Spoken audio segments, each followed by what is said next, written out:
Hello and welcome back to Gapeys Grow Room. This is most likely going to be our last pepper update from in the grow room because it's time to start getting our peppers and other summer vegetables acclimated to the sunshine.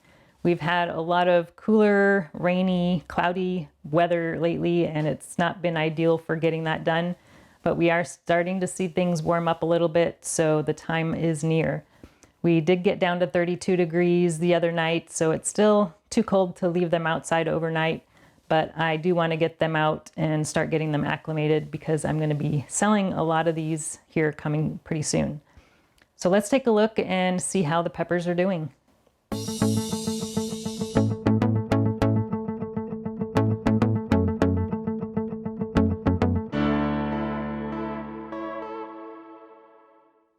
Before I show you the peppers, I just wanted to go over some of the equipment that I'm using in the grow room for the peppers this year. So this is a Mars Hydro TSL 2000 LED light. Now this is a really pretty powerful light and I've only got it set to about 60% because it is pretty strong, so there's really no need to have it set to the max.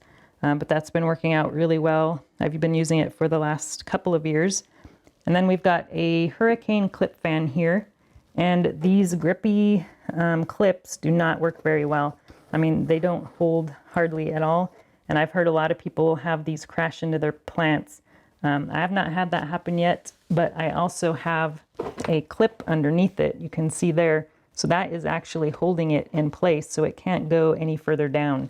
So this is a clip that I got on Amazon. You can get a whole bunch of them for a pretty good price.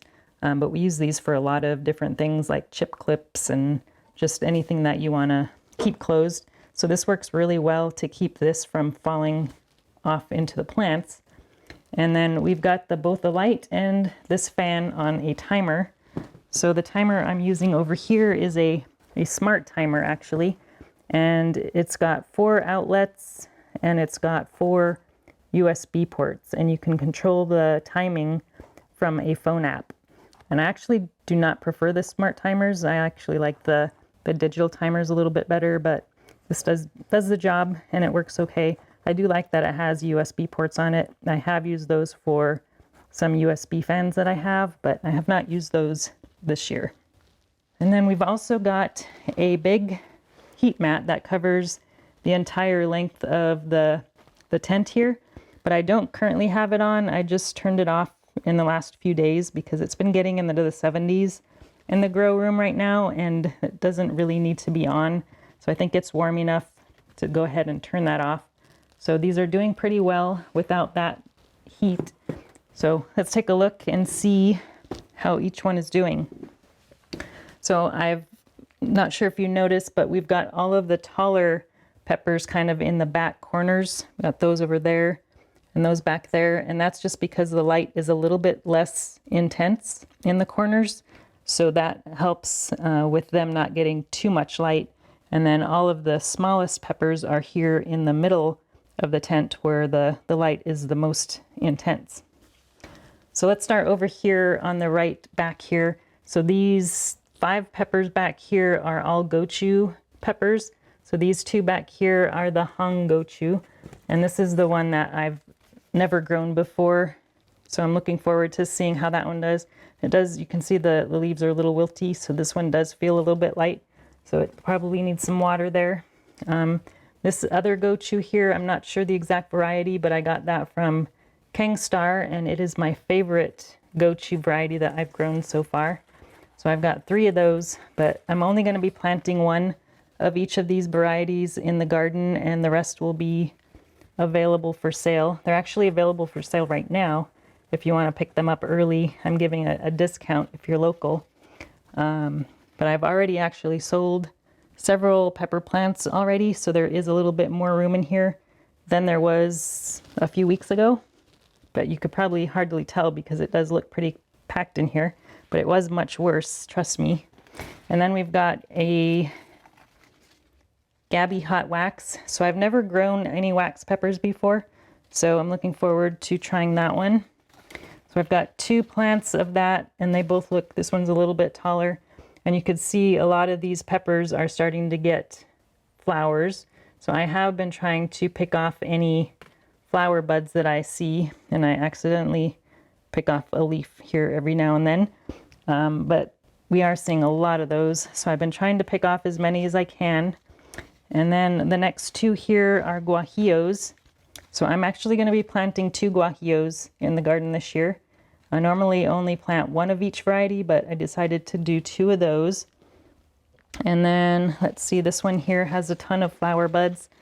This one is the bell room. That's the cross from my mom. It's a cross from a mushroom pepper and a bell pepper. And that one has been doing really well. It's growing really nice. I've got 2 of those, or no, actually, I think all 4 of those here. Yeah, all 4 of these are the bell room. So I have a few of those available. And then this next tray here, I've got only 2 varieties of Chinense peppers. I've got the Benny Highlands, so that's this one here and this one here. And the leaves on these are a lot darker and kind of more defined. It's got a lot more texture to them than the other varieties. And then the other one I have is the Sweet Bubblegum Red. And that one here is a little bit taller than the other 2, but it also has some nice leaves that are very textured. And then I'm not going to go over the ones back here. These are all the extra ones that I have that are going to be sold. So those are all the same varieties that are in the next tray.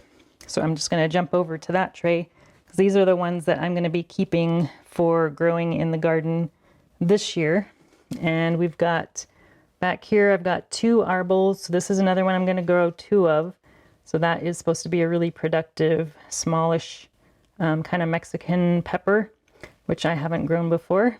And then we've got also 2 pasillas, and we've got some, almost all of these have flower buds on them. It's hard to keep up with trying to pick those off. But the reason you don't want flowers on your peppers this early is because it really stunts the growth of the plant. You don't want it to start producing peppers until it gets a little bit bigger and you get it in the ground. So that's why I'm picking off the flowers on those. And then we've also got the Tequila Sunrise here. So this one has actually been losing quite a bit of the lower leaves for some reason. And this one next to it here is also a Tequila Sunrise, but you can see some of the lower leaves are missing for some reason. And then the Orange Lycia here, that is a nice sweet pepper that I'm looking forward to growing. And then we've got a couple of jalapenos in here. This one is the early jalapeno, and then the one next to it is the Craig's Giant jalapeno. And I was hoping to do actually a few more jalapenos, but they didn't germinate. So those are the only 2 I'll be growing this year. Then we've got a Japanese pepper called fushimi.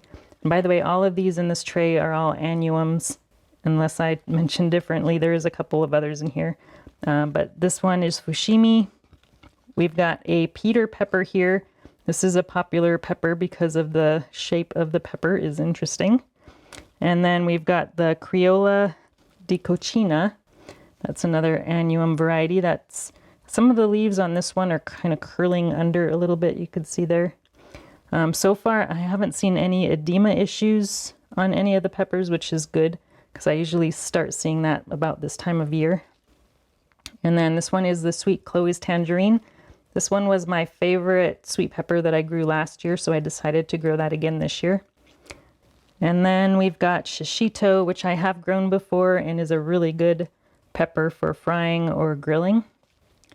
And then we've got Antohi Romanian, and this one is another new one that I've never grown before. It's one I started actually later, so you can't even tell, but it's slightly smaller than some of the others, but it's starting to catch up. But I did start it a few weeks later. And then the next one here is Aconcagua. This is another one that I grew last year and really, really liked. It's a nice sweet pepper, very large variety, and it is very productive for how big it is. But both of those started at the same time, and they're actually looking very similar. And then the only 2 in here that are not annuums are my mini brown Rocotos. And I did top one and not the other. And so far the one I topped is this one over here is actually looking a little bit better than the other one. It's a lot more bushy, has a lot more leaves. And then this one here This is another one that's kind of been losing some of its lower leaves, but it's looking pretty good too, but not as good as this other one. Now, this last tray is the Baccatums. So the Baccatums here, we've got my Tangerine Tiger Cross. So this is probably the best looking pepper that I'm growing right now. It's very, very nice shape to it. We've got two of those that are the yellow variation that I got seeds from Susan Garza. And the ones that I saved myself last year is the Tangerine Tiger Orange. And it's a nice looking pepper as well, but not quite as nice and big as the yellow. So I'm going to be growing one of each of those, and I think I'm going to be growing those in containers, I've decided. And that will make it a little bit easier to isolate any pods that I get, so I can save the seeds and make sure they don't cross with anything. And then behind that, we've got the Criolla Sella. Now this one is kind of looking kind of weird. It's got a lot smaller leaves. It's growing pretty tall like a normal Baccatum, but the leaves for some reason are a lot smaller, and it's got a ton of tiny flower buds all over it that it's been a challenge picking those all off. And then behind that, let's see, we've got the Sugar Rush Red. So I only had one of those germinate, but it's looking pretty good. So I don't have any of these available for sale. Okay, let go. There we go. So you can see that looks really nice. So it's off to a really good start. I've not grown the red variety of Sugar Rush before. I've grown peach and I've grown the striped, but this is the first time I'm trying the red. And then the last ones back here are called Ahi Guyana. So I've got two really tall ones back here, and then this third one I actually topped recently. So let's take a look at that one. So you can see I topped that one, and there's a lot of side shoots starting to come out the stalk.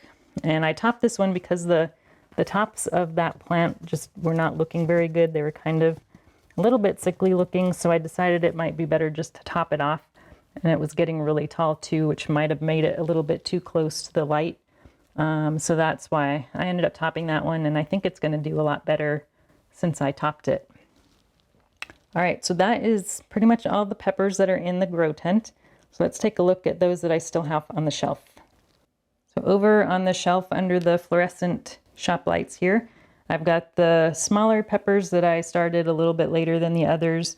And actually most of these are the ones that came out of our pepper in a cans. So they were extras that came up that I didn't want growing in the can. So I removed them and potted them up into these containers, which I'll be selling as well. So we've got this purple, this is the only purple leaf variety that I'm growing this year. It's called Count Dracula, and we've got 5 of those that are available. They do have, looks like the newer leaves are a little bit more green, or kind of have some little green specks in there. And then once they get bigger, they turn almost completely purple. We've got 5 of those. And then we've got the marbles back here. So marbles is another one I'm growing in the pepper in a can. So that's an ornamental, I think small. Obviously it looks like marbles. So I think it turns red, but I'm not positive. I'll have to double check on that one. And then we've got an Antohi Romanian, and I think I had one of those in the grow tent as well, but this one was growing a lot slower. So I decided to keep it over here with these smaller peppers. And then the last one that I got from the pepper in a can is the mini chocolate. So I've got 2 of those. I didn't have as good of germination on that one, but the peppers are looking really nice and healthy. So I'm thinking about actually keeping one of these and growing it outside of a can, just because I've heard really good things about this variety. And I don't typically eat the peppers that I grow in the can. It's more just for ornamental. I might try a few, but I don't typically eat those. And speaking of peppers in a can, let's take a look and see how those are doing. So here are the 3 peppers in a cans that we have. So this one here in our, let's see, Berliner Weiss with a dill, interesting beer there. We've got our marbles pepper, and the marbles is looking really good. It's filling out really nicely. And then in our Rogue Honey Kolsch can, we've got our mini chocolate, and this one is growing a little bit taller than the other 2. So we'll have to see how big that one gets, but it's looking pretty good so far. And none of these are getting any flower buds yet, so that's good. And then the last one here is our purple Count Dracula. And this one's in the Flying Embers hard kombucha can. So that is looking really good too. So that is all the peppers I think that we have growing in the grow room right now. And as I mentioned, they're going to be going outside here probably in the next week or two. So stay tuned and I'll be giving another update once they go outside. Thanks for watching, and we'll talk to you again soon. If you enjoyed this video, please like and subscribe. You can also find me on Instagram, Twitter, and Facebook.